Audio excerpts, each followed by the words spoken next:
Fala familiar, tudo bem com vocês? Estamos aqui em mais um podcast. Hoje nós temos um convidado muito especial, é um amigo, é um irmão que Jesus me deu e deu para todos que são da minha casa, da minha família. Estou aqui com meu parceiro, meu amigo Keirson. Beleza, Keirson? Tudo bem? Boa noite, tudo bem? Feliz de estar com vocês, hein? Que bom. Hoje nós vamos conversar aqui um pouquinho sobre igreja, sobre Jesus, principalmente sobre esporte, obviamente. Eu quero que você compartilhe um pouco daquilo que Deus tem feito na sua vida, suas experiências, né? Eu costumo dizer que você é novo ainda, mais novo do que eu, e parece que você tem 70 anos de tanta experiência aí. E acredito que tem muitas pessoas da nossa igreja que talvez não te conheçam, pessoal, a maioria acredito que vai te conhecer, mas muitos não te conhecem. Quero que você fale um pouquinho, comece falando um pouquinho onde você nasceu, né? Enfim, como que você surgiu no futebol. Acredito que é um início legal aí pra gente iniciar um bate-papo. Agradeço pelo convite, para mim, estou muito feliz, né, por estar aqui, poder compartilhar. Sou de Mato Grosso do Sul, né, nasci em Dourados, morei pouco tempo na minha cidade onde nasci, né, meu pai é um ex-jogador de futebol e já se tornou treinador cedo também de escolinhas. Então, por questões de trabalho, nós mudamos muito de cidade, né? Morei em Mato Grosso, também aqui no Paraná, no interior, por um ano. E depois morei uma boa parte da infância em Mato Grosso do Sul, numa cidadezinha pequenininha, chamada Bodoquena. Creio que ninguém acho que viu falar. Nem eu nunca ouvi falar. Porque ele é próximo de Bonito, né? É uma cidade bem Bonito, pequena e fica próximo de Bonito, né? Bonito se tornou, né? Hoje todo mundo conhece. Nossa. Mas tivemos a oportunidade de ir em Bonito quando pouca gente sabia, né? Então tivemos o privilégio de andar naqueles rios. Legal. Então vim de lá, né? Conheci a Cristo Jesus. Minha família, né, começou aí, eu tinha 5 anos de idade, né? Novinho. Indo para a igreja. Meu pai recebeu um convite dos amigos dele que jogavam futebol. Meu pai tinha uma outra intenção, que ele queria ser curado, né? E minha mãe acabou indo junto e Jesus pegou minha mãe e aí acabou aceitando a Jesus. E nós, como era criança, eu tenho um irmão mais velho, né? O Kimarison, nome diferente também. E tem um irmão mais novo, né? O Caio, que tem 14 anos. Então, nós começamos a caminhada com Jesus cedo, né? Já conhecendo a palavra. Então, de Mato Grosso do Sul, minha infância toda foi lá, né? Óbvio que não foi toda maravilha, mas creio que foi uma infância maravilhosa, porque foi uma infância de rua, onde podemos crescer com várias crianças, né? E lá tem rio, tem todas essas coisas lá, não tem? Interior de Mato Grosso do Sul é rio, açude, e isso não falta lá. Nossa. É o que mais tem. Então a gente teve as brincadeiras, né? Longe de nossos pais, né? Na verdade, a boa parte, a infância nossa, nós tivemos que se cuidar, né? Se virar nos 30, muitas das vezes em coisas perigosas, né? Em subir em árvore, enfim, aquelas brincadeiras da infância que existe. Então, no rio também, várias vezes, tomar o cuidado, né? Porque o rio, muitos deles não tem vista, né, pro chão. São águas um pouco mais escuras, então... Mas eu creio que Deus sempre cuida das crianças, né? Eu acho que cuida sempre, porque o perigo era gigante. Mas então, eu tive o privilégio lá na infância, em Mato Grosso do Sul, foi sensacional. E você veio cedo pra Curitiba até, né? Daí você jogava futebol lá... E conta um pouquinho, a tua adolescência, porque você veio meio com uns 15 anos pra cá, não é? Isso, a minha experiência com futebol já, desde que eu me recordo, né, dos 4, 5 anos, já para mim o futebol já era a minha paixão, né?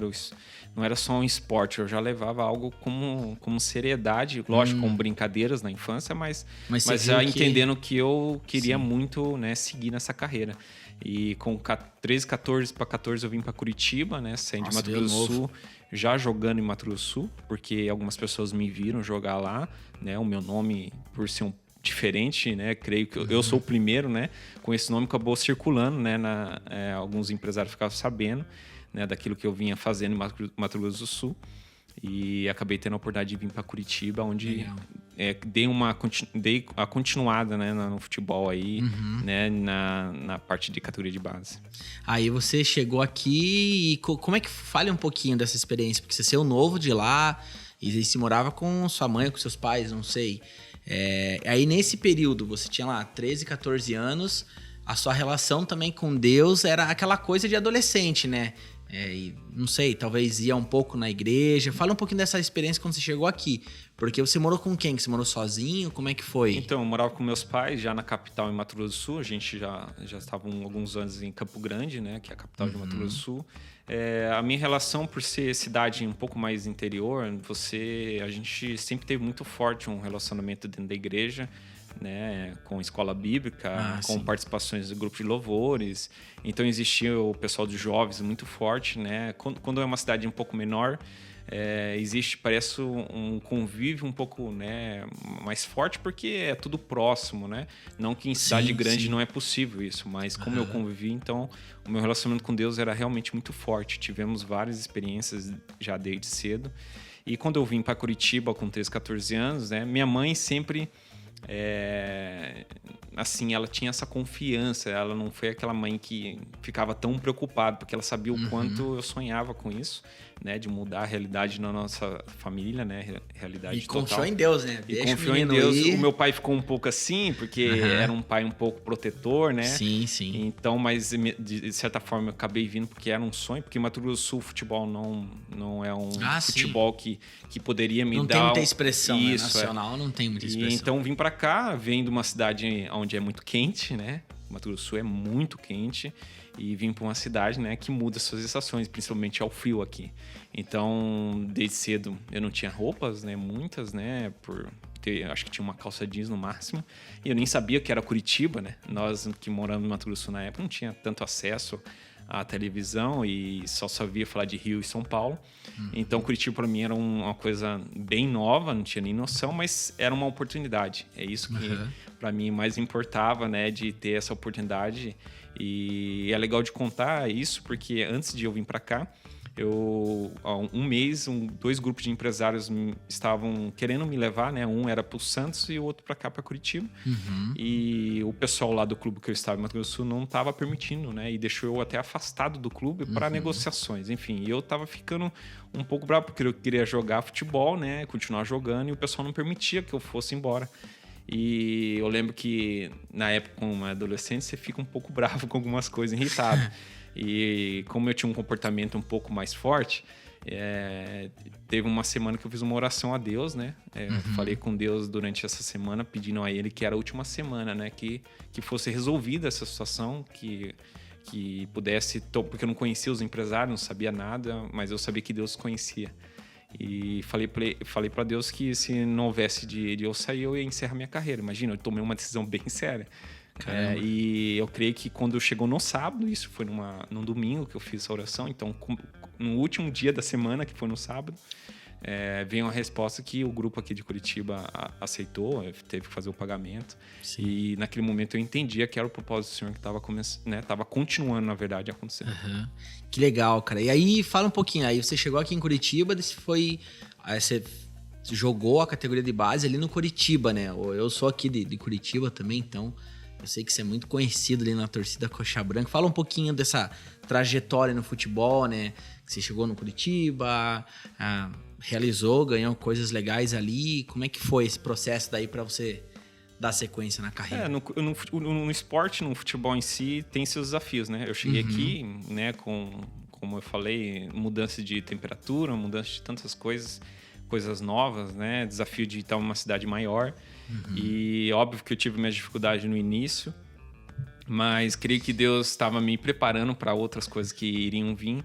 Então consegui, né, superar esses desafios na categoria de base do Curitiba, consegui, né, mostrar meu valor e com isso, menos de 1 ano, 2 anos, eu estava com 17 anos fazendo a minha primeira estreia no profissional. Cara, que legal. Onde eu sempre busquei isso, e para mim não era uma novidade assim tanta, porque era o que eu sempre sonhei. Morei no Couto Pereira, né? No meu período de base, morei lá no estádio, então eu assistia os jogos quando eu tinha e sonhava com poder estar dentro do campo.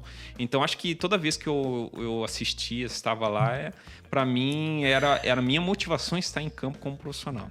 Então isso realizou de uma certa forma rápida, né, pelo trabalho que executei e a oportunidade que apareceu. Então, com 17 anos, já estreiei no profissional e pude já mostrar o meu trabalho, o meu valor. Então, realmente, foi uma conquista desde uma infância, Por mais que eu me diverti na infância, mas ao mesmo Sim. tempo levando a sério que poderia se tornar profissional. E o futebol em si, ele é legal porque muitas vezes acontece algumas coisas assim... Eu não sei se é legal. É legal, mas assim, tem alguns processos que normalmente ele duram um tempo maior e às vezes no futebol acontece de dar um estouro muito rápido, assim, né? Eu vejo que no teu caso foi mais ou menos isso, né? Você chegou no profissional e você deu resultado muito rápido, teu nome se tornou muito conhecido muito rápido, né? Talvez mais rápido do que alguns outros jogadores, que levam mais um tempo e tal. Então logo você já tava ali no profissional, já tava ganhando título. E daí como é que é? Daí você... Eu me lembro, né? Acho que foi em 2008, né? Acho que foi 2008. Sim. Você foi artilheiro do Brasil, né? Pelo Curitiba, fez uma boa campanha. Aí você foi pro Palmeiras. Isso, eu fiquei isso durante 2 anos e meio, 3 anos eu fiquei no profissional do Curitiba, né? Fazendo o meu trabalho e aparecendo, né? Por ser atacante, tem um pouco mais de visibilidade. Sim. E ocorreu que o Palmeiras já tinha esse interesse, né? Na época. Né? O Barcelona já me acompanhava também, outros clubes europeus, mas ocorreu de a gente decidir ir para o Palmeiras, porque era já uma grande oportunidade, né? Óbvio que sou grato ao Curitiba, porque foi eles que me deram a oportunidade de iniciar tudo. Sim. E depois disso, em 2009... em 2008, o Palmeiras tentou me tirar antes do Campeonato Brasileiro, mas o Curitiba, em conversa, a gente achou melhor continuar. Em 2009, a gente acabou aceitando. E foi aí que as coisas começou a acontecer mais ainda no Palmeiras, né? Porque era a primeira vez, posso dizer, era a segunda vez, né? Porque vindo para Curitiba já era uma vinda diferente e a segunda para São Paulo, São né? Paulo, cara, né? Então, capital zona.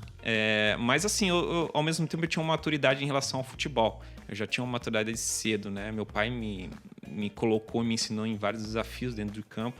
Então, eu creio que quando eu comecei com 17 anos, já para mim era natural estar no profissional. Para mim, porque é o que eu mais queria, né? Muito centrado, né? Isso, é o que eu mais queria estar entre eles, né? Ali. Então, óbvio que outras coisas eu tive que adquirir maturidade com o tempo, né? Principalmente como um homem, como pessoa. Você chegou... Até no Palmeiras você chegou novo, né? Isso, eu tinha 19 anos, acabado de completar. 19 anos. Meu Deus, é novo de tudo, e, né? Lógico que a responsabilidade era maior ainda, né? Porque não importa a idade. Nós não tínhamos muito isso. Sim. Foi uma contratação, né? Porque eu era o maior artilheiro do Brasil. Enfim, todas aquelas coisas que eu tinha feito. Então, quanto mais você faz, mais responsável se assume. Se esperava muito do menino Keirson ali, né? Eu lembro que nessa época você estava chegando no Palmeiras, eu acho... Tipo, muitos já falavam, não, é jogador de seleção. Você pegou a seleção de base? Peguei. Sub-23 eu peguei. Legal.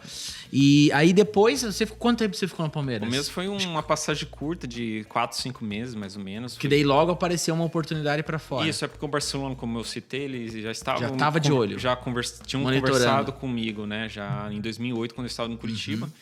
E existiam outros clubes com interesse, mas o Barcelona tinha preferência, porque também era um sonho meu, muito antes do Barcelona me procurar, eu já tinha isso como meta. Entendi. Porque o Romário jogou lá, eu tinha o Barcelona como meta de chegar. O Barcelona, né, velho? Assim, hoje a gente vê que é um dos maiores clubes do mundo, ele tá junto ali com o Real Madrid, talvez com o Liverpool, agora esses clubes ingleses. Mas eu digo, a gente pode falar assim que o Barcelona, ele é o topo, né? Ele é o topo, assim. Eu acredito que após isso é só talvez você tá jogando também numa seleção. Mas normalmente se tem um jogador que sai do Brasil, vai para um Barcelona, para um Real, enfim, para um City, sei lá, fica muito mais fácil para a seleção. Mas eu vejo que ele é o topo. Se a gente fôssemos pegar outra profissão, né? Seria, sei lá, alguém que mexe com tecnologia, chegar na Apple, trabalhar no Google. Foi o topo, né? E conte um pouquinho dessa experiência. Daí você saiu do Palmeiras. O que passa? Quantos anos você tinha? Tá com 19? 19 ainda. 19 ainda, meu Deus, muito jovem, muito jovem. E me conte, o que passa na cabeça de um jovem de 19 anos, chegando num Barcelona. E nessa época, vamos lá, 19 anos, como que era o Keirson com Deus? E conta um pouco o que passava na sua cabeça. Claro que você deve estar com muita vontade de jogar, de fazer acontecer. Mas vamos falar do sonho de menino, né? Tipo, porque, chegar num Barcelona, como é que foi ver os caras que jogavam lá e tal? Eu acho interessante falar isso, porque muita gente que assiste aí, nos acompanha, e todo mundo quer saber, né? Cara, como é que será que é e tal? Fale um pouquinho aí da tua experiência lá, o que... O legal que em São Paulo, quando eu cheguei no Palmeiras, né, morar em São Paulo, a minha vida ficou muito mais corrido, posso dizer assim, muito mais e realmente aconteceu um esfriamento assim, né, com Deus, óbvio que sempre quando nós estávamos nas concentrações, né, em relação, tô falando de ter comunhão, né, em igreja, era muito difícil porque eu não parava em casa, praticamente eu não parei em casa. A minha vida desde que começou, quando eu fui para Palmeiras, a partir daí foi bem difícil em ter comunhão com a igreja, por questões de viagem, né? E, na verdade, o Barcelona era uma meta minha, né? Eu já tinha feito lá quando eu iniciei profissionalmente no Curitiba, na época eu com meus empresários, a gente colocou um clube em meta, né? Então, não estávamos falando que nós não iríamos para um outro clube se acontecesse, mas a gente escolheu, nós colocamos um clube com meta e a gente tem uma foto, o quadro estava escrito Barcelona, que era até, a gente colocou no topo escrito esse clube. Né? Óbvio que se não fosse o Barcelona, poderia ser outro clube do mesmo patamar. Mas a ideia era escolher um nome para que a gente tivesse um nome, ser algo mais focado.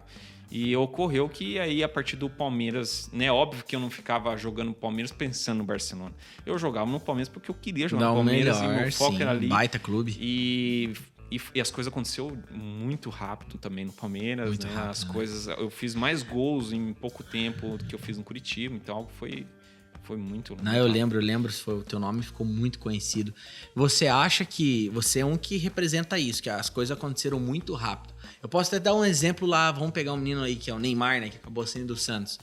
Ele ainda ficou um tempo aqui, jogou um pouco mais aqui e tal. Você acha que existe... você foi prejudicado de alguma forma ou não? Você acha que você poderia, sei lá, talvez ter esperado um pouco esse processo de transicionar para a Europa? Tô te perguntando isso porque eu acho que isso passa muitas vezes na cabeça de muitas pessoas. Hoje mesmo eu estava conversando com uma pessoa e ele falou, cara, ora comigo, me ajude, porque eu recebi uma proposta para trabalhar num outro lugar que eu sempre sonhei, mas eu acabei de entrar nesse lugar que eu estou e me ajuda. Eu falei, poxa, são decisões que todo mundo tem que tomar toda hora, né? Sim. Então, o que você enxerga? Para você acha que foi certo? Era aquele tempo mesmo de ir? Você acha que é isso mesmo? É legal essa pergunta porque já foi feita, né, por outras pessoas, né, para mim, né, sobre isso, principalmente palmeirenses, né. E durante esse período, né, Deus também nos faz a refletir, né, vendo toda a história, como ocorreu, os passos. Eu acredito que era uma proposta muito difícil de não aceitar, né, não por questões financeiras, óbvio que financeiro é algo que iria acontecer naturalmente. Para você ir para um Barcelona, você sabe que as coisas financeiras é totalmente diferente do Brasil. Sim. Né, mas era por questões era um sonho mesmo, objetivo, e eu estava alcançando isso. Eu acredito muito nessa minha avaliação, né, depois de todos esses anos. Eu acredito que realmente faltou pessoas, né, ou pessoas para ajudar, maduras em alguns pontos, né? Não estou dizendo que as pessoas que estavam cuidando da minha carreira não eram maduras, elas eram maduras em outras partes, mas eu creio que quando a gente alcançou o Barcelona, o foco se mudou um pouco dessas pessoas, porque como eu era um atleta que só pensava em campo, né, só no meu trabalho, eu não tinha tanto conhecimento extra-campo, né, em questão ficava meio que na mão deles. Então, que ficou um pouco a responsabilidade deles. Eu creio que nessa chegada nossa, porque nós caminhamos junto até chegar a Barcelona, eu creio que alguns focos da parte deles, principalmente, se mudaram, né? No sentido financeiro, enfim, outras coisas. Não é um julgamento, né? Mas eu creio que, pelo que eu entendo hoje de todo o que ocorreu na história, mudou o foco deles mas enfim, são experiências que você tem. Eu acho que de você não aceitar era muito difícil, porque era uma proposta muito boa, tanto para o Palmeiras e para mim. Então eu creio que isso que você testemunhou agora também de um colega que veio te procurar, eu creio que faltou essa pessoa, porque essas situações assim de decisões é muito importante você ter conselhos, né? Sim. Ou pessoas que possam te acompanhar e te ajudam nessa caminhada, porque você terá vários desafios. Imagina, eu estou saindo de um país com uma língua diferente, né? E eu não tinha dificuldade de me adaptar, né? Já tive outras experiências mais cedo, então eu tive uma facilidade de adaptação, mas eu creio que de algumas decisões eu precisaria de pessoas com um conselho melhor. Eu acho que em todas as idades a gente precisa de pessoas que sabem mais do que nós, são mais sábias, têm mais experiência do que nós, isso em todas as fases da vida. Mas principalmente nessa fase, eu acredito que dentro de você, eu falo porque eu fui jogador também, então eu tive a idade, 19 anos, e é a emoção, né? Cara, sempre vai ter o sim, não, é a hora de ir, quero ir pro Barcelona. Mas legal, cara, é interessante falar isso e reconhecer isso, porque eu acho que as pessoas... Essa é uma mensagem que a gente pode deixar, né? Sim. De realmente as pessoas falarem, não, eu preciso caminhar com pessoas que querem o meu bem e que têm mais experiência e maturidade. Porque eu costumo dizer assim, quando você vê de fora, cara, você tá muito na razão, você tá conseguindo ver os prós e os contras, e quem tá na situação muitas vezes não vê, né? Legal, muito legal isso. E aí aconteceu que você foi pro Barcelona, o Barcelona já tem aquela característica de empresta jogador, faz uma rodagem na Europa para se adaptar um pouco melhor, para depois voltar. Fale um pouquinho. Daí você foi jogar em alguns outros clubes, né? Sim, eu fiquei um período em Barcelona, né, para poder estar com o grupo. E lá existe liberação de estrangeiros, né? Eu era um estrangeiro entrando no clube, mas as federações de alguns países, né, na verdade no mundo todo, as federações ela estipula uma quantidade de contratação de estrangeiros. Estrangeiro, né? no time. Como na Espanha, no meu período, era 3 vagas só disponíveis para cada clube. Então, essas vagas já estavam ocupadas por estrangeiros, então não poderiam me registrar, né, para que eu pudesse atuar naquele ano, né? Sim. Como estavam essas vagas ocupadas, então o clube faz o quê? Como você citou na pergunta. Eles procuram encontrar outro clube para que você possa dar seguimento, né? Para não ficar lá só treinando. Por mais que eu fiquei um período com eles, né? Fazendo um trabalho. O que me surpreendeu no Barcelona, lógico, levou uns dias para eu cair a ficha, né? Imagina, nossa, meu Deus. Porque como é uma coisa que eu já pensava antes de se tornar profissional, era o meu sonho chegar lá e 4 anos depois eu estava realizando esse sonho. Então, realmente levou uns dias lá no hotel, quando eu fiquei no hotel um período, né? Para cair a ficha, mas eu me surpreendi com a humildade, a atitude das pessoas, os profissionais que trabalham lá. Foi bem recepcionado. E me deixaram muito à vontade, né? Me explicando todas as coisas. Os atletas também tive uma experiência sensacional, né?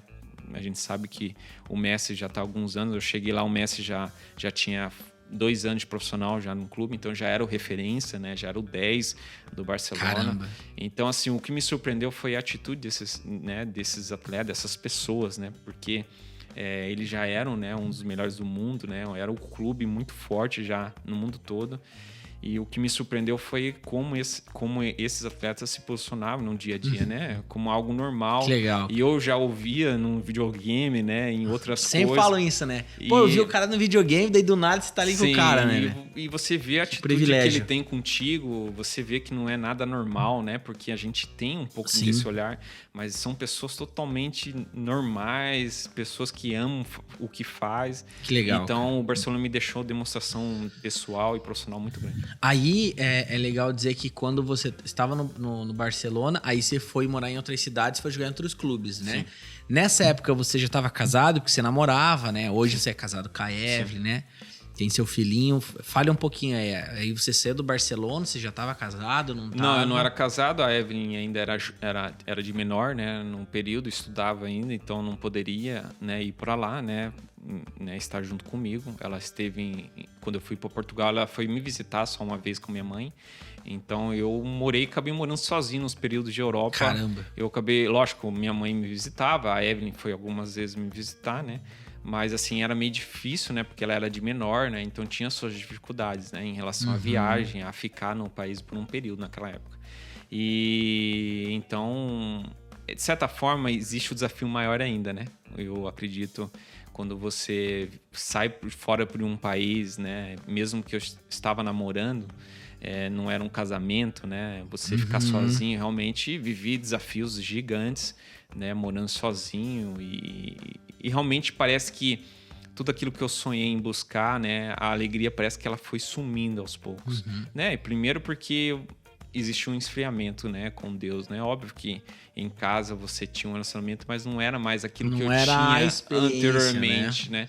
Então, parecia que aquilo estava sendo um jugo, parece, né? Já não era um trabalho que eu estava realizando. Pesado. Não era algo feliz, alegre. Não estou dizendo que eu não ficava reclamando, não é isso. Todo dia acordava, estava lá trabalhando. Sim, mas eu percebi que realmente as coisas não acontecia da forma que eu estava esperando também, né? Então, para mim, foi uma gigante experiência em todos os aspectos. Sim. Você estava lá no Barcelona, aí você foi pro Benfica, né? de Portugal, isso. Aí depois você voltou... Na verdade, eu não acabei nem voltando para Espanha. Já fui para Fiorentina da Itália, porque eles tiveram interesse para Fiorentina da Itália. Eu já, na verdade, no Benfica, fiz a temporada com eles lá, campeão português. E já fui para Fiorentina porque eles continuaram com as vagas preenchidas no Barcelona. Então, eu queria seguir jogando futebol, não queria ficar só treinando. Claro, com certeza. Aí você foi para Fiorentina, depois da Fiorentina... Eu retornei pro Brasil. Eu fiquei, na verdade, fui para Espanha, daí eu fiquei lá com eles mais um pouco. Daí eu retornei de novo porque não ia conseguir ser inscrito lá em Barcelona. Eu vim pro Brasil. Voltei que o Dorival Júnior, que era meu treinador na época do Curitiba, me chamou. Ele tava no Santos, né, na época. Você veio pro Santos. E ele soube que eu tava saindo da frente na Itália, na temporada lá, né? Encerrou o empréstimo. E ele queria muito que eu viesse de novo para cá para o Brasil. Deixa eu só entender uma coisa. Eu acho que se todo mundo dá um Google aí com o teu nome, vai puxar algumas notícias, que é a que eu vou falar agora. Mas você teve algumas lesões, né? Foi nesse período que você se lesionou a primeira vez? Como é que foi? Minha primeira lesão foi no meu 5º jogo profissional, foi na minha estreia. Era o meu 6º jogo no profissional que eu tive minha primeira lesão, né? Foi a única lesão foi em 2006, né? Com 17 anos, eu estava indo pro meu 6º jogo titular. Aí eu tive minha primeira lesão no joelho, né? Daí você tratou e ficou bem. Isso, eu retornei só no outro ano, né? Que é o período que tem de recuperação. Aí eu joguei esse tempo todo aí, desde que eu fui para fora do país, né, que a gente tá falando, no meu retorno pro Brasil. Aí depois do Santos, quando eu tive o período no Santos, eu fui pro Cruzeiro, né? Depois eu fui de novo pro outro clube, que foi o Cruzeiro. Foi aí que eu tive minha segunda lesão, no mesmo joelho. Sim, agora acho que é interessante falar. Assim, sua vida, você conta histórias e que é de muita superação, assim. E como é que você lidou com tudo isso? Porque daí eu acho que muitas coisas começaram a passar na tua cabeça, né? Porque o jogador precisa estar em campo, precisa estar jogando. Você se lesionou. E por que eu te pergunto isso? Eu acredito que Deus tem algo muito grande na tua vida, assim, hoje. Para aquilo que você carrega é especial, porque de alguma forma você pode inspirar outras pessoas, né? E eu vejo que essa geração, ela não consegue lidar com o não, com o sofrimento, né? Não consegue lidar com as adversidades e tal. E a própria Bíblia fala que nós teríamos problemas, aflições. E as escrituras contam que Jesus aprendeu a obediência por aquilo que sofreu, né? E eu, como te conheço, você é meu amigo, eu sei que você passou por muita coisa pesada. Então, conte um pouco sobre esse processo das lesões, de você não conseguir se firmar muitas vezes num clube por causa da lesão. Fale um pouco aí, como é que você lidou com tudo isso, como é que você estava com Deus, ou em que período que você realmente teve foi batizado pelo fogo do Senhor que mudou totalmente a sua vida. Conta um pouco aí pra gente. Então, na minha primeira lá no início, lá, né, com 17 anos, foi desafio, mas ao mesmo tempo foi algo superado de uma forma até um pouco tranquila, posso dizer, por mais que era uma primeira experiência, né? Nunca imaginei que eu estaria numa cirurgia de maca, nunca queria isso. Meu Deus, cara. Né? Eu ouvia falar quando era mais... Tá louco, o hospital Ouvia falar quando era mais novo. Jamais, e cara. eu falava pra minha mãe, eu nunca quero passar, enfim, é o processo de um propósito, né, como você citou. Então, essa minha primeira foi até, posso dizer, relativa, tranquila, né? Posso dizer dessa forma, né? Né? Meu pós foi muito tranquilo, voltei normal, né? Não tive nenhuma, né? Posso dizer, dificuldade para retornar. Então foi uma recuperação boa, assim, posso dizer. Mas durante todo esse período, né? Isso se levou 4 anos, 5 anos, né? Eu na Europa, depois retornando para o Brasil, né? Voltei para o Santos, depois no próximo ano fui para o Cruzeiro, aonde eu tive minha segunda lesão. Foi aí que realmente eu percebi que porque não existia ainda o esfriamento em relação com Deus, aquilo que eu tinha, né, na minha adolescência, né, quando eu era criança, e ainda eu não tinha retomado, sabe? Por mais que em Belo Horizonte, quando eu morei lá, a gente estava começando a ir, sabe? Ter um pouco mais de comunhão com os irmãos na igreja lá que nós íamos, mas não era ainda... Você e quem ia? Tinha bastante atletas. Os jogadores. Isso, tem bastante atletas. Você já estava casado na época do Cruzeiro? Ainda não. A Evelyn não era... Ainda ela estava com 16, 17. Meu Deus, cara. Você era tudo jovem. Começou muito jovem. A Evelyn era muito nova. Novo de tudo. Isso. E então não era ainda casado. Entendi. Óbvio que para a Evelyn no Brasil era mais fácil ela ir, né? Porque era mais perto também. E então eu morava sozinho ainda, lá em Belo Horizonte, e isso... eu acho que durante todos esses anos que eu morei na Europa, isso também criou um esfriamento meu, não só espiritual, mas também como pessoa, sabe? Comer sozinho. Então eu tive várias experiências assim bem dolorosas de se alimentar sozinho, sabe? De não ter... Cara, ninguém foi criado para viver sozinho. Né? E óbvio que vivi várias situações, né? Fui fazer compras, eu vivi várias situações para me preencher, né? Várias coisas, comprei coisas para me preencher, e eu sabia quando eu estava comprando que isso não era bom, né? Eu já tinha noção, isso era incrível. Eu fazia a compra, mas eu entendia que aquilo não era a verdade, né? Mas era um desafio que eu estava vivendo, era um conflito, né? Interior, mas também exterior. E então nessa minha segunda lesão foi um desafio muito maior. Foi aí que eu creio que se apegou em Deus. O amor de Deus, ele... Na verdade, eu acho que Deus estava me alertando já há algum tempo. E talvez não queria ouvir, mas talvez eu estava tão fraco, não sei nem te explicar o modo, né? Decepcionado também com alguns pontos da minha carreira, né? Não é isso que eu queria estar vivendo, né? Nas situações, porque eu me dedicava, sempre trabalhei para que pudesse ter os resultados. E fui entender nessa minha segunda lesão, né? Deus, hoje eu posso dizer tranquilamente que foi realmente uma chamada, né? De amor, por mais que era dor, mas era uma forma de chamar, realmente para eu entender que o Senhor estava me convidando para que eu retornasse ao primeiro amor, naquele primeiro amor que eu tive já anteriormente. Caraca. E óbvio que nessa minha segunda cirurgia eu fiz e tive um problema na minha recuperação pós essa cirurgia, erro médico, enfim. Enfim, fiquei quase 2 anos sem poder atuar, né? E Deus cuidando, né? Porque você ficar sem atuar, você tem seus compromissos, né? Daqui a um tempo eu cuidava da minha família toda, enfim, outras coisas, e Deus cuidou financeiramente em tudo. E depois eu fiz uma terceira cirurgia meio sequencial da segunda, porque teve erro médico, enfim, fui para São Paulo. E fiz uma cirurgia que nem imaginava estar em pé novamente, porque eu fiquei horrivelmente, né? A cirurgia foi bem grave, assim, e teve todos os cuidados. E ali mesmo, mais ainda, o Senhor falou comigo. Caramba. Ele falou, você vai só levantar assim, porque eu vou dar um milagre para você. Meu Deus. E eu não acreditava que eu ia retornar pro campo mais. Eu tinha 24 anos nessa época já. Eu não acreditei que eu ia voltar pro campo porque eu me via. Eu não ganhava mais músculo, né? E eu já tenho tendência a ser magro. Então imagina sem treinar, sem nada durante quase 2 anos. Então eu tava magrelo mesmo. E eu não conseguia recuperar mais musculatura. Tipo, tava desenfiando. Parece era um câncer nos ossos, podia dizer isso, quase. Eu não conseguia ganhar massa, não conseguia mais nada. E eu via que minha vida tava indo pro fim, né, no trabalho. E aconteceu que Deus falou, você não vai, você tem que aprender o que eu quero te mostrar com isso. Caramba, pedagogia de Deus aí, em ação. E foi aí que realmente aquele primeiro amor retornou. Eu comecei a compreender também as cegueiras que durante esse período de esfriamento aconteceu comigo, foi se abrindo. O Senhor foi mostrando que Ele teria um propósito nesse tempo todo comigo. E através desses acontecimentos que eu estava vivendo, Ele ia mudar esse cenário. Sim. E foi que ocorreu 2 anos depois, eu retornei a um jogo. Não vou dizer pra você que eu não tinha nem noção muito, por mais que eu treinei no campo. Mas assim, de jogo é totalmente diferente de treino. Sim. E Deus me abençoou de eu entrar num jogo perdidaço, eu tava, tipo, não tinha muita noção de espaço, mas Deus me proporcionou, mostrou ali o que Ele tinha me falado anteriormente no meu período de recuperação. Entrei no jogo, fiz um gol da vitória do time.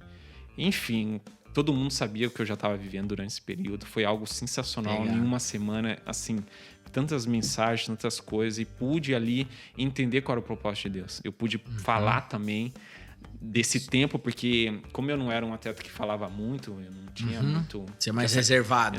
Nessa questão de mídia, né? Eu tenho respeito por eles, mas eu não ia muito, não tinha esse interesse.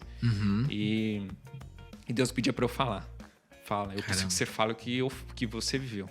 E eu comecei a declarar isso incrível, assim, ver tantos retornos de mensagem de pessoas que ao redor, que eu nem conhecia, vinha falar, obrigado por você compartilhar aquilo que você viveu.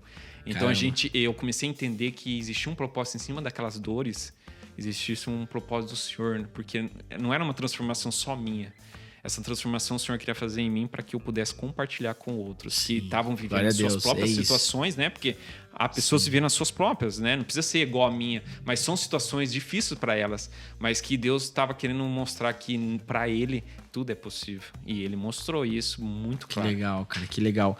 E é o que eu sempre digo, né? A gente olha as escrituras e o que Jesus fazia com os milagres, mas não para ali, né? Então é curados para curar, libertos para libertar, né? Então é sempre assim. Então nesse período aí você conseguiu recuperar, voltou a jogar. E quando que você casou? Eu fui casar quando eu estava retornando aqui no Curitiba. Foi que a Evelyn se tornou de maior, né? A gente estava aguardando isso. E quando eu retornei da minha terceira cirurgia, foi mais ou menos entre a segunda e a terceira, agora eu não vou ter certeza. Mas foi quando eu estava, porque eu retornei pro Curitiba, do Cruzeiro, eu retornei pro Curitiba Futebol Clube. Minha segunda passagem pelo Curitiba estava acontecendo, eu me recuperei aqui, porque minha casa era aqui. E durante essa recuperação foi o nosso casamento, 2012. Isso, nós 2012. Nós casamos em 2012. E nesse período que você fez segunda cirurgia, aí realmente você começou a desenvolver um relacionamento com Deus pra valer mesmo. Foi um retorno, né? Retorno, Na verdade, aí foi indo aos poucos. O meu pai tava me convidando, chamando de novo, né? Legal. Para que eu viesse a entender o propósito dele na minha vida. Que o futebol, na verdade, é um instrumento daquilo que ele tinha me proporcionado como um dom. E Sim. durante o caminho, né? Eu como um filho, não vou dizer que foi pelo mundo, não. Mas por questões de eu deixar que as coisas do trabalho ou outras coisas tirasse eu, na verdade, né, do Senhor aos poucos, né? Então, foi um ensinamento gigante aí, o Senhor me trazer de volta, foi a graça e o amor. Eu acho né? que essa é a grande luta do homem, assim, né? O homem, ele se conecta com as coisas dessa terra, ele pensa muito na necessidade, então necessidade fala de trabalho, de realizações, dos sonhos, não que a gente não pode sonhar, né? Mas o grande propósito do Senhor, a primeira coisa, nós precisamos ser salvos, né? Então, que isso não precisava ser salvo, né? Legal isso aí que você falou. E daí, aí você casou lá em 2012, aí você já tava, tipo, caminhando com uma vida mais próxima de Deus e tal. Sim, nós tivemos um pouco de dificuldade aqui em Curitiba em relação a encontrar um local, né, para que a gente tivesse uma comunhão. Acho que creio mais por nós mesmos também, estava sendo tratado por Deus, sendo transformado, né? Não posso falar porque a gente está tendo dificuldade de encontrar um local, acho que também é muito mais de nós, né? Na verdade era isso mesmo, né? A gente precisava ser, a gente tinha uma dificuldade porque como tinha um conhecimento, as pessoas me conheciam só por questões de atleta, então sim. eu tive alguns desafios em alguns locais, né, de igrejas, né, também, né, não tirando a minha responsabilidade, mas tive alguns desafios nisso, porque eu queria estar ali como um filho de Deus, né, querendo buscar o Senhor. Cara, e tem muito disso, né, tipo, eu vejo assim em todos os segmentos, mas muitas pessoas querem chegar até você por aquilo que você é, conhecido e tal. Não por aquilo que você é, mas pelo seu nome, por aquilo que você faz e tal. E isso é uma coisa, digamos assim, você pode falar melhor, né? Que é ruim, né? Porque às vezes isso limita um pouco a comunhão, o ser gente, né, meu? Cara, vida na vida, sentar na mesma mesa, né? Por mais que se tornou conhecido, eu acho que Bom, a Bíblia fala sobre estar com as pessoas, ter comunhão. Eu entendi o que você quis dizer. E daí você casou em 2012 e daí tem uma história que ficou muito marcada, assim. Eu queria que você compartilhasse um pouquinho. Eu acho que é uma grande mensagem que você carrega, assim. Quando eu escutei pela primeira vez, eu fiquei de cara, assim. Eu lembro que eu conversei com a minha esposa, eu falei assim, cara, eu não sei hoje como eu iria lidar com tal situação. E hoje você tem uma maturidade, Deus curou realmente algo em vocês, assim, que foi a perda do primeiro filho, né? Então, acho que foi em 2015, né? Isso, final de novembro de 2015. Foi 2015. Então, você teve o Henry primeiro, né? Era Henry. Conta um pouquinho aí pro pessoal que tá nos acompanhando aquilo que aconteceu e o que você aprendeu da parte de Deus, assim. Sim, o Henry Luca, na verdade, foi uma, não vou dizer surpresa, né? A Evelyn estava com sintomas, né, de possível gravidez. Sim. Né? Nós não tínhamos ainda preparado, o que nós podemos dizer, né? né? Não foi uma gravidez pensada no sentido, óbvio que para nós é uma bênção, né? O filho, a gente descobriu, a gente, né, reagiu com muita alegria, né? Sim. E Estava casado. nós estávamos casados. Então, lógico que sempre é uma surpresa, né? Porque a gente é pego, né? Um pouco de surpresa, mas uma surpresa com alegria. E então o Henry veio ao nascimento e tal, super bem, graças a Deus. Era uma experiência nova, nós éramos jovens ainda, nem me lembro se eu tinha 26 anos, acho 25, e a Evelyn em torno de 20 anos, nova, 21, hein? então muito nova. Então nós era um casal novo, ainda vivendo muita maturidade como um casamento, né? Ixi, Jesus transformando ainda em muitas coisas. E nosso filho veio também para já trazer coisas para acelerar, creio, na nossa maturação.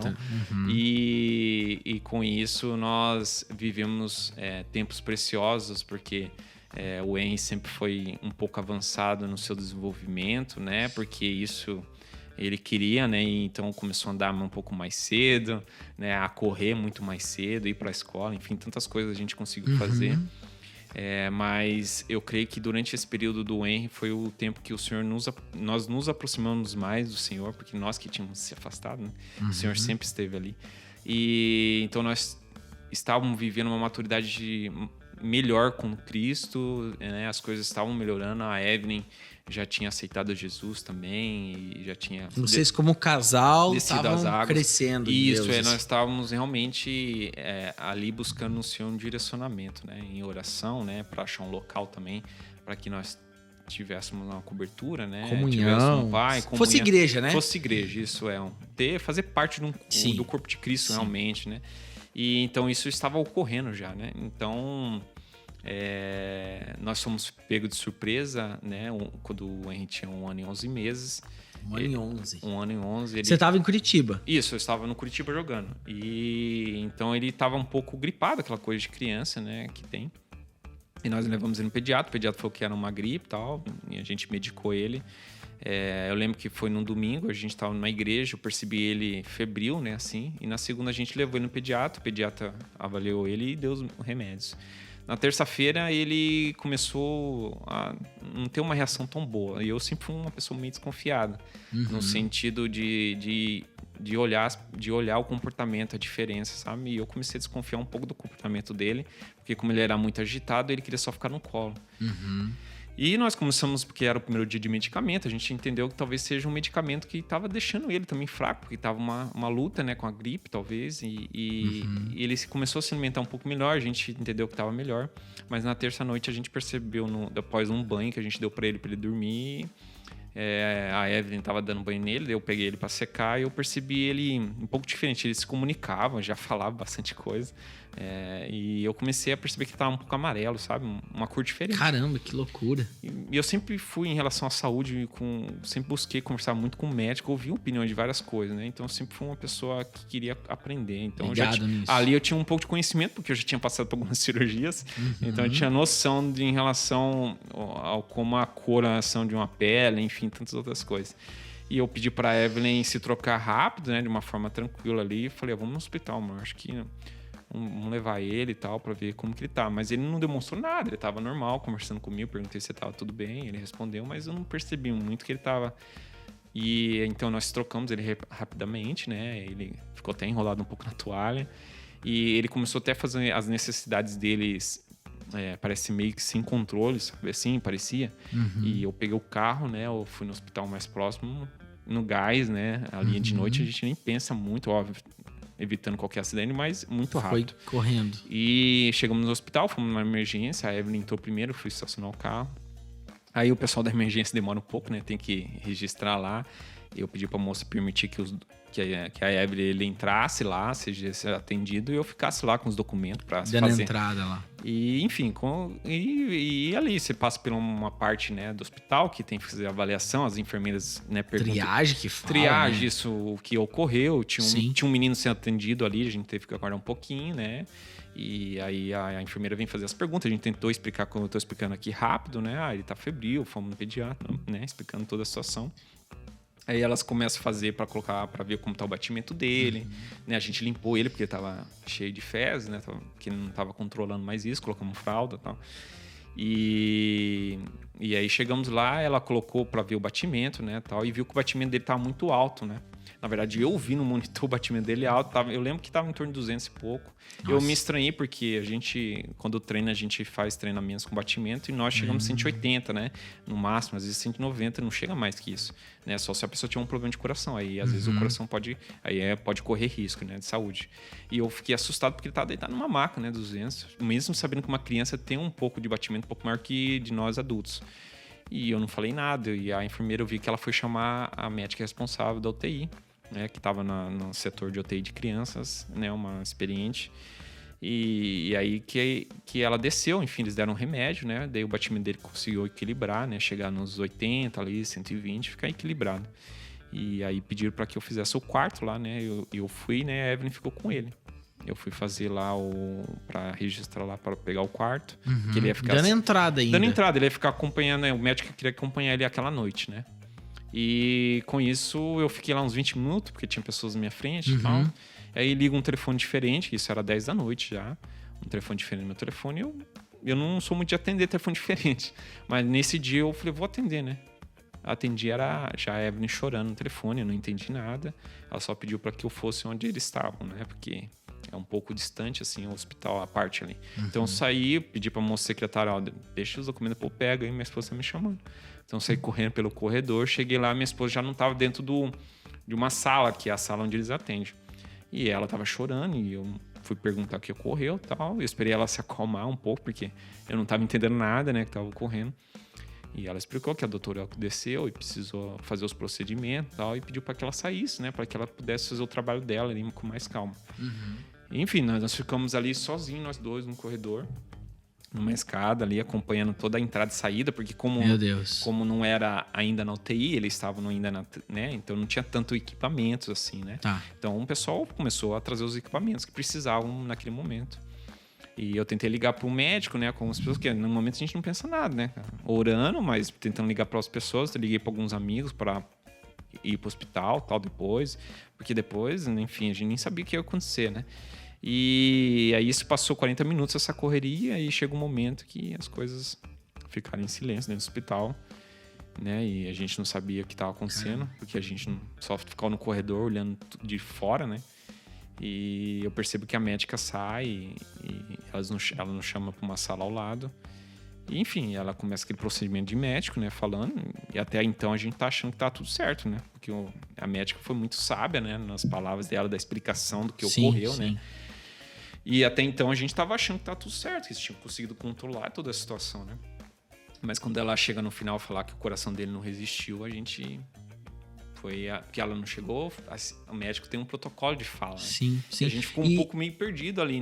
E era uma gripe? O que aconteceu? Era uma virose, segundo a médica que atendeu, né? Ela falou que só viu na experiência que ela tem de tratar crianças. Era uma terceira vez que ela viu no mundo uma criança ter um vírus que como ela não conhecia, pelo que ela entendeu dos sintomas, foi algo raro, eram sintomas raros que ela já tinha visto falar anteriormente. Ela nunca tratou ninguém. Era raro. O que o seu filho teve é muito parecido com o que eu vi, mas é muito raro, né? A gente pode fazer depois, né, para saber o que foi, mas biópsia, a chance é que ele teve uma virose muito forte, rápida, que deteriorizou órgãos deles, né? E por isso que ele não segurou as fezes naquele período. Caramba. E ela falou que era silenciosa, né? Ela é bem silenciosa. E então, quando ela disse isso, a gente... Desabou. Ali mesmo no quarto, a médica respeitando nós, né? Mas, assim, o que eu acho incrível nesse momento, assim mesmo, que eu, a Evelyn, até a gente já testemunha isso pra vocês, mas testemunhar o pessoal. Sim. Eu, a Evelyn, nesse momento, nem sei se a gente tava chorando, não. A gente nem sabe, parece que a gente foi pro outro mundo. Né? E eu, a Evelyn, conseguimos olhar um pro outro e falar, ó, Deus tem um propósito na nossa vida. Meu Deus. E aí a gente desabou a chorar, a gente não só ficou abraçado, não conversou, mas algo aconteceu ali naquela sala, não sei explicar pra você. Tipo, minutos depois. é difícil, né? Porque Sim, explicar, assim, mas eu tive vivido uma experiência com Deus bem parecida quando era mais novo, isso anteriormente. Eu tinha vivido uma experiência dessa e eu entendi que aquele momento que eu estava vivendo era uma segunda experiência, mas um pouco mais forte. Nossa. Parecia que algo estava sendo, abraçado, sabe? É difícil explicar porque só quem está lá dentro, né? Eu e minha esposa sentimos isso. E um ambiente parece que foi... Porque a gente não via nada, a gente não viu, a gente sentiu. Foi algo de sentir que era um abraço que estava acontecendo. Deus. E a gente tem a certeza que Deus estava ali dentro daquela sala. Meu Deus. É óbvio que isso foi confirmado em nossas orações depois, que Deus estava ali já sabendo que seria tão doloroso esse momento, mas que eles estariam conosco porque ele estava... no futuro, ele falou, lá na frente vocês vão entender por que disso. Mas realmente, assim, dizendo, se não é Jesus, assim, bem depois, né? Depois não dá conta, né? Assim, porque no enterro ali, a gente viveu várias situações durante esses 2 dias, sabendo, né, da partida do Em para a eternidade. Depois, lá no processo de enterro, que isso é mais doloroso, eu acho. E, enfim, veio né, a gente fala de eventos, né, mas foi uma coisa muito louca, assim, em Curitiba, porque a gente sabe o que acontece quando a gente estava indo para um momento de sepultamento ali, estava muito quente em Curitiba nesse dia. Tipo, de manhã lá, velando, nós estávamos lá a tarde toda, nunca ia ter chuva. Nunca, nenhum sinal, nem nuvem preta. E é incrível que nós andamos para levar até o local, quando desceu, caiu uma chuva. Tipo, parece que a nuvem brotou do nada, assim. Foi algo muito mais além do que Curitiba é normal de acontecer. Caramba, cara. Quem esteve presente nesse momento também não entendeu muito, né? Foi uma chuva muito forte. Depois, enfim, vem outras revelações que Deus vai nos dando, né? Entendimento sobre choro, enfim, outras coisas. E posso dizer, assim, que durante esses dias a gente continuou em oração, eu e minha esposa. A gente nunca parou. A gente juntos, orando, colocou diante de Deus isso. Senhor, a gente não entende agora. A gente não entende, a gente vai estar mal, não sei por quanto tempo, né? Mas o Senhor precisa nos fortalecer. Eu sei que era o Senhor lá no hospital já, nos confirmando isso. Porque assim, nós falamos assim em oração, Deus, nós vamos se enterrar junto. Nós não temos condições de seguir. Independente, nós não temos mais condições de vida. Mas Jesus continuava falando para nós, vocês vão seguir sim. Porque existe um propósito durante isso. Eu sei que é doloroso, porque eu como pai, eu também deixei meu filho ser crucificado por todos vocês e para vocês também. Uau. Então eu entendo a dor de vocês, mas existe um propósito a ser cumprido. O seu filho cumpriu isso. E isso a gente vê porque durante essa semana eu vi pessoas da Itália, da Espanha mandando mensagem que não falavam de Deus e falavam de Deus nas mensagens, mandando para mim. E aí a gente foi entendendo o contexto das coisas que começou a acontecer. O meu filho estava na eternidade, mas já estava testemunhando de Deus para vidas de pessoas que não acreditavam em Deus. E aí, durante isso, nem deu um mês, eu fui convidado para ir para testemunhar, né? Assim, posso dizer, levar uma palavra para jovens, né, que viviam em drogas, em outras situações também no interior aqui. E eu falei pro cara a primeira vez, não vou. Ah, você falou isso para mim uma vez. Você falou, cara, de primeiro momento eu não queria ir, não tá talvez achando preparado. Isso, eu falei assim, eu não vou, amigo, eu acho que não dá, eu não tô bem, né, tal. O cara foi bem também, desculpa aí, né, eu não quero também, eu respeito e tal. E nas minhas orações com Deus falou, eu preciso que você vai falar. Eu falei, Deus, não vou falar. Eu não posso, porque eu não... Não, você está assim. Eu já estou fazendo com você. Você sabe disso. Você precisa falar isso. Mas, Senhor, como que o Senhor quer que eu fale? Então, começou essa, né, nossa discussão com Deus. Né? Essa boa discussão com Deus. Né? Mesmo a gente achando que sempre está certo, mas não estamos. E Deus falou, eu preciso que você fale só que vocês viveram durante esse mês. É isso que eu quero, porque tem pessoas que precisam ouvir lá. Meu Deus. E foi incrível. Eu cheguei lá, enfim, falei sobre Eclesiastes 3, que Deus me deu, sobre o tempo de todas as coisas. Né? Deus me deu essa palavra para me curar, né? Tava nos curando, e então Ele queria que eu falasse também sobre isso para pessoas que eu nem sabia, não conhecia quem estava lá. Tinha famílias, jovens, que eu sabia que tinha alguns que estavam vivendo em drogas, mas eu não sabia o que outros estavam vivendo. E, enfim, foi um mover muito forte, né? Em oração, depois o pessoal se fechou lá, a gente fez, porque tava o grupo da igreja lá. Se abriu lá. Isso. E depois que acabou lá, as pessoas vieram e tal, algumas tirar foto, enfim, conversar e tal. A gente encontrou várias famílias que nos abordaram. Que tinha uns que estavam com 15 anos, que tinham, né, perdido seus filhos, e que naquele dia eles tinham entendido que eles estavam vivendo dentro de uma prisão. Eles achavam que estavam, né, porque eles caminhavam com Jesus, mas eles achavam que estavam libertos. Na verdade, não, eles estavam vivendo numa prisão há 15 anos. Eles ainda estavam sepultando seu filho há 15 anos. Eles estavam presos lá naquela situação ainda, né? E a partir daquele momento, ele chorando. Eu nunca vi uma coisa. Tipo, eu fiquei meio, né, cara, o que tá acontecendo aqui? A pessoa abraçando você, chorando, soluçando. E falando obrigado por você trazer essa mensagem. Hoje nós somos libertos. Nós sabemos que o nosso filho está na eternidade. Enfim, foi aquelas declarações que a gente sabe. Então, a gente começou cada vez mais, e isso foi acontecendo até hoje. A gente encontra várias famílias por aí. A sua dor da Evelyn, a maior dor que vocês passaram se tornou a mensagem que vocês carregam, né? Eu acredito que dentre várias coisas que hoje você, sua família, sua casa podem inspirar pessoas, é interessante isso, né? São algumas coisas que acontecem que a gente não consegue entender, né? E eu costumo dizer assim, que a gente não tem que gastar a nossa vida para entender Deus. Sim. A gente tem que compreender. Isso. Ler a palavra, saber que ele está no controle. Eu tenho falado muito algo assim, e você está sendo... você está testemunhando, está testificando sobre algo que Deus tem me falado. Muitas pessoas declaram da boca para fora: não, Deus é o meu Deus, ele é soberano, né? Ele está acima sobre todas as coisas. Mas normalmente as pessoas declaram isso quando está tudo bem, né? Quando o dia tá bom, ou os problemas que acontecem ainda são problemas mais simples.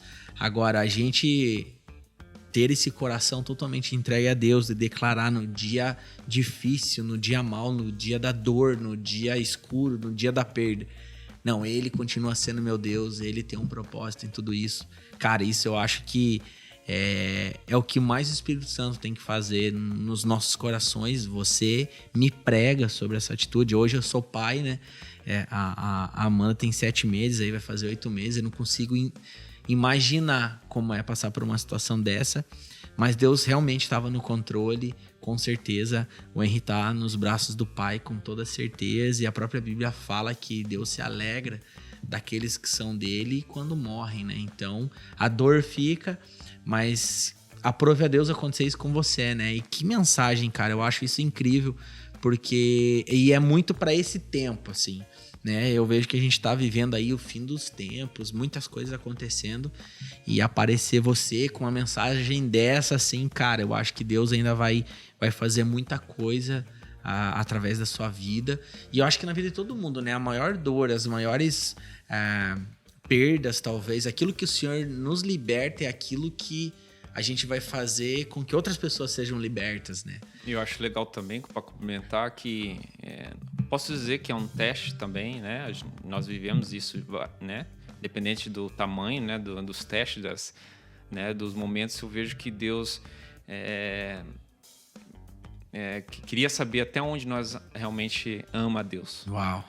Meu Deus. E é algo assim que eu não sei explicar, é só Ele mesmo, sabe? Porque no momento desse, eu lembro até que meus tios vieram, né? Ficaram com nós na casa, meus primos. E minha prima nos pegou orando no quarto, porque eu acho que ela queria saber como nós estávamos, né? A gente tava trancado no quarto. E estavam orando. Ela pegou nós orando. Meu Deus, cara. No mesmo dia, né, que ocorreu, porque eu tava ali mal. Eu, a Evelyn, eu falei: amor, vamos orar, vamos colocar.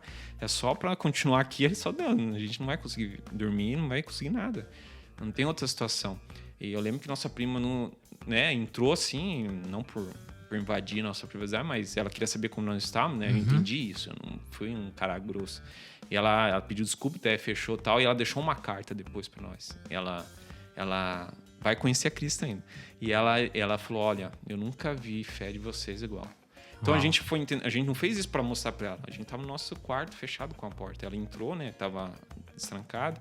Enfim, mas a gente entende que nesses tempos de dificuldade que nós estamos vivendo, nessas lutas, cada um com as suas, Deus quer testar realmente o quanto nós amamos Ele. Porque, como você disse, é muito fácil realmente, eu sei. Eu vivi os dois lados. como Paulo disse na sua palavra, eu sei o que é ter e o que não ter. Sim. Eu entendo muito bem o que Paulo quis dizer sobre isso. Né? Ele não estava dizendo só nas questões de alimento, financeiro, não. Ele estava dizendo em várias coisas espirituais. Todas as saúdes, né? Emocional, saúde em física. todos os aspectos. Então, realmente, eu creio que Jesus está testando muitas pessoas nesse tempo para isso também. Né? Ele estava perguntando, você me ama mesmo? Você diz que me ama, mas você me ama mesmo? Será que você me ama realmente mesmo? Você vai me amar até quando? Até onde? Então, eu creio que é isso. O Senhor... com certeza não tem dúvida disso, ele conhece o meu coração, da minha família. Uau. E nós temos certeza disso, nós não temos nenhuma dúvida. Que você que não conhece Jesus, você precisa conhecer Jesus. Sim. Porque só com ele é possível realmente viver qualquer tipo de situação. Uau. Cara, é incrível isso. Eu escutei algo essa semana de um grande amigo nosso, ele falou assim, o homem pode tentar preencher sua vida com todas as riquezas, de todas as formas. Pode comprar carro, pode ter toda a quantidade de dinheiro possível, pode ter avião, mas ele nunca vai se sentir satisfeito, porque nós que somos filhos de Deus não somos da terra. Isso mesmo. Entende? Só se somente aquela pessoa que ela vai se satisfazer com as coisas terrenas, aquela pessoa que não é de Deus, não é do céu, né? A pessoa terrena. Então isso falou muito forte comigo. E cara, que mensagem, meu Deus do céu. E ela vai sentir falta de algo, né? Mesmo que ela fica nessa vida terrena, porque tive essa oportunidade de viver isso também, ela vai sentir sempre uma falta de algo para preencher. E essa falta, mesmo que ela nunca viu falar ainda de Jesus, essa falta, na verdade, é Jesus. Porque nós, né, todos nós somos filhos, né? Mas para você se tornar um escolhido, você tem que aceitá-lo como o Senhor Salvador. Então, mesmo que a pessoa não escolheu ainda, mas essa falta que o mundo diz, eu vou buscar minha felicidade, eu quero buscar minha alegria, na verdade só existe um único. Jesus, é Jesus. E realmente ali em Jesus você é feliz. A pessoa sem Jesus, ela pode até se satisfazer por um tempo, mas sem Jesus é impossível. Eu acredito que uma das coisas que Deus ministrou muito no seu coração, né? A gente já conversou em outro momento sobre isso, é ter essa dependência de Deus, né? Porque você passou pelo maior grau de perda, assim. E até pra gente caminhando um pouquinho pro final, assim, eu tenho 2 pontos que eu queria que você compartilhasse e a gente vai encerrando. Então, o primeiro é isso, né? A Bíblia, ela grita pro homem, olha, você precisa depender de Deus para todas as coisas. A partir desse momento, você realmente entrou num outro nível em Deus, né? De dependência de todas as coisas, sabendo que Ele cuida da sua vida, da sua casa. O que você teria para falar, até para as pessoas realmente, qual é a fé que Deus espera, né? Qual é o amor, qual é a dependência nele, né? Por aquilo que você experimentou, né? Qual foi a tua experiência, assim? Então, quando eu li a Bíblia, eu vi nós vimos vários testemunhos, né? Sobre pessoas vivendo em milagre, né? Sendo sustentado por Deus em todos os aspectos. Sim. Tanto financeiro, tanto de trabalho, enfim, espiritualmente, né? Emocionalmente. Então, eu estudando a Bíblia, muito antes, e eu não conseguia ver isso na vida real, né, claramente, né? Ao mesmo tempo, eu talvez não tinha os olhos totalmente abertos espiritualmente para ver com aquilo que eu já estava vivendo através do esporte, já eram os milagres do Senhor, né? O sustento, a vida financeira, né? Mas o Senhor me levou a alguns caminhos, bloqueou algumas situações para que talvez o meu coração não tivesse nessas coisas, né? Por mais que eu sabia que o meu coração não deveria estar ali. Mas, de certa forma, por mais que eu falava, não, meu coração primeiramente é Deus. Mas, de certa forma, hoje, avaliando, não era. Estava invertido umas coisas estavam na frente de Deus. Mas eu tinha certeza, porque eu declarava isso, mas eu não estava vivendo isso. E aí o Senhor permitiu algumas situações, né? Tanto financeiro, tanto de trabalho, tantos desafios, né? Não sabendo o que fazer, como suprir a minha casa, minha família. Teve momentos que você fala, o que eu vou fazer agora? E agora? E o Senhor estava me convidando para explicar isso. Ei, aquilo que você tem estudado na minha palavra, que aqueles homens, mulheres que viveram sendo sustentados por mim, muitos perguntando, mas da onde que vem o sustento desses caras? Como que eles conseguem se alimentar? Então, durante alguns anos já, eu e minha família vivemos esses milagres. Aquilo, o Senhor já, na verdade, sempre fez. Na verdade, nós não estávamos vendo. E o Senhor começou a nos trazer para essa maturidade, para essa realidade. Dependência de Deus. Dependência total, que Ele é suficiente. Uau. Só Ele. Uau. E aí a gente foi vendo os milagres acontecendo, situações judiciais que nós tínhamos, né, de injustiça sendo liberados. O Senhor nunca nos deixou na mão. A gente parecia, porque a carne quer falar isso, e agora você vai fazer o quê? E o Espírito falava, não, tudo bem, no tempo certo. Uau. E as coisas ocorriam isso no tempo. Então, é incrível viver, entender agora o que aqueles na Bíblia viveram, nós estamos vivendo a mesma coisa, é sensacional. Sensacional. Cara, que história, que testemunho. Eu queria que você deixasse como um recado para quem está nos acompanhando, e é uma mensagem muito para essa geração, assim. Como conquistar algumas coisas terrenas, e que eu entendo que é Deus que te capacita a ter e Ele que dá, e não se perder no meio do caminho, ou seja, Deus ele precisa ser prioridade, Ele está à frente, buscar em primeiro lugar o reino de Deus. Tudo que o homem precisa é de Deus, né? As outras coisas, ela só é colocada nas nossas vidas como uma ferramenta para glorificar o nome dele naquilo que a gente vai fazer. Mas que recado você poderia deixar para essa geração, assim, que muitas vezes vai chegar num ponto de ser famoso, de ter seu nome publicamente, e não se afastar dos caminhos do Senhor? Um recado que você poderia deixar nesse sentido pros jovens, e também engatando ali isso que você falou da dependência do Senhor, né? A gente vê uma geração e que não sabe lidar com o não, com a dor, e que eles possam aprender com aqueles que já passaram. Ninguém precisa passar muitas vezes por algumas coisas por falta de obediência. No teu caso, foi realmente algo que Deus queria. Fale algo nesse aspecto sobre o jovem não se desconectar com Deus, qual é uma chave particular sua, como lidar com a fama, né? E o que é a dor e o que é a experiência mais te ensinou, que você pode falar para esse jovem. O que você falaria, um recado para os jovens, assim? Assim, durante esse período, né, de vida, de história, o inimigo ele vai tentar até usar as bênçãos do Senhor que te deu para que isso ocorra, que o esfriamento venha a ocorrer, né? E vejo que isso você tem que levar com muito cuidado, né? Essa intimidade com Deus, porque muitas vezes a gente acha que chegou numa intimidade tão grande, mas na verdade há muito mais profundo, né? O Senhor fala em sua palavra, há águas mais profundas, né? Então eu creio que o jovem de hoje que está mergulhando nisso, que está, né, ou iniciando até nisso, ele possa entender que há mais, sempre haverá mais, né? E ele entenda que toda conquista, né, que houver de acontecer na sua vida profissional, pessoal, ele entenda que, como você até me perguntou, é para glorificar a Deus, é para a glória dele. Então, eu vejo que começa a obediência, né? Obedecer a palavra de Deus, seguir ali obedecendo, né, os mandamentos do Senhor, ter isso que o Senhor está acima de tudo, independente se você vai ter um dia de sucesso ou um dia de fracasso, você vai glorificá-lo, porque no fracasso você vai muito mais aprender que no sucesso. Então, são coisas que você tem que pedir a Deus sabedoria, discernimento, porque são desafios para cada um, né, difíceis vão ter, mas ao mesmo tempo são ensinamentos do Senhor, porque o Deus é nosso Pai, né? E quando nós temos nossos filhos, a gente entende muito bem o comportamento que o nosso Pai tem conosco. E eu acredito que o jovem, principalmente nessa nova geração, né, que estamos vivendo, de tecnologia, de tantas outras coisas. Que é tudo pronto, né? Que são também ferramentas que vêm para nos auxiliar, para nos ajudar, mas que nós tenhamos equilíbrio.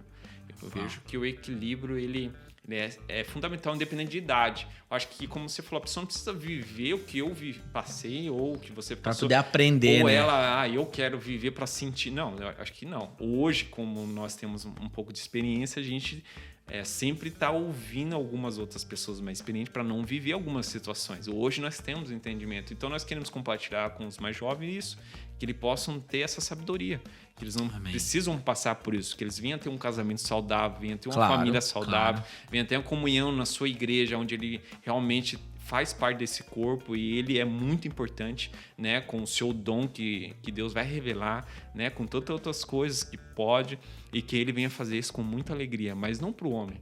Que ele entenda que o que ele fizer, né, no corpo de Cristo, que ele está fazendo isso para Deus, tudo, né? Tanto no financeiro, no familiar. E é interessante para a gente encerrar aqui, né? No momento que você perdeu seu filho, não tinha Barcelona, não tinha Palmeiras, não tinha troféu, não tinha jornal, não tinha vídeo, não tinha fama, não tinha dinheiro. Ali só tinha você, sua esposa e Deus, o grande eu sou. Cara, que incrível. Que essa geração, meu recado é que essa geração possa aprender com os processos de Deus, e se vierem passar por algumas tribulações, porque a Bíblia fala sobre isso, que nós passaríamos, que possa aprender, porque a Bíblia fala que as tribulações, elas geram uma perseverança, e a perseverança gera a esperança. Isso. Né? Então existe algo que eu e você podemos aprender, né? Quando vem os problemas, cada vez mais ter um coração firmado em Cristo, né? Dependente do Senhor, e Ele é suficiente. O que nós precisamos é só de Deus, e o resto é consequência. É Deus que faz, se assim Ele quiser. Cara, que história. Show de bola, cara. Que tempo gostoso. Espero que... Meu desejo é que você fique muito bem, sua família muito bem. Eu amo sua casa, amo sua família, amo a Eve, amo o Joaquim, que deve estar nesse momento brincando aí. Com certeza. E nós estamos juntos. É só o começo de uma caminhada junto. Vamos correr essa corrida rumo a Cristo, em ser mais parecidos com Jesus todos os dias, tá bom? Queridos, familiar, muito bom ter vocês aqui acompanhando em mais um podcast, que vocês possam ser muito abençoados, continuem abençoados. Tem um recadinho bem importante: curta esse vídeo, deixa um comentário, aquilo que foi compartilhado aqui pelo Keyson, por mim, de repente, escreva, deixa um recado para nós queremos saber aquilo que Deus falou com você. Compartilhe esse link, mande para as pessoas que você conhece. Com certeza é uma grande história de dependência no Senhor, de aprender a lidar com a dor e entender a suficiência de Jesus. Eu acredito que o mundo precisa muito disso. Amém? Quero convidar vocês também a nos acompanhar nas nossas redes sociais. Este podcast estará logo disponível em todas as plataformas digitais. Estará aqui com áudio e vídeo no YouTube, aonde provavelmente você já está assistindo. E aqui na descrição tem todas as outras nossas redes sociais, as redes sociais da Yarn, o Instagram da Yarn, do Mapev Music, tem o meu Instagram como pastor da Yarn, tem o do Apóstolo Levi. Então tá, todas as nossas redes sociais. Nos sigam, porque a gente quer ser família espiritual, a gente quer estar junto, caminhando, aquela corrida que vai em direção a Cristo, amém? E não se esqueçam, todos vocês são filhos do Rei, o Rei das Nações. Tchau!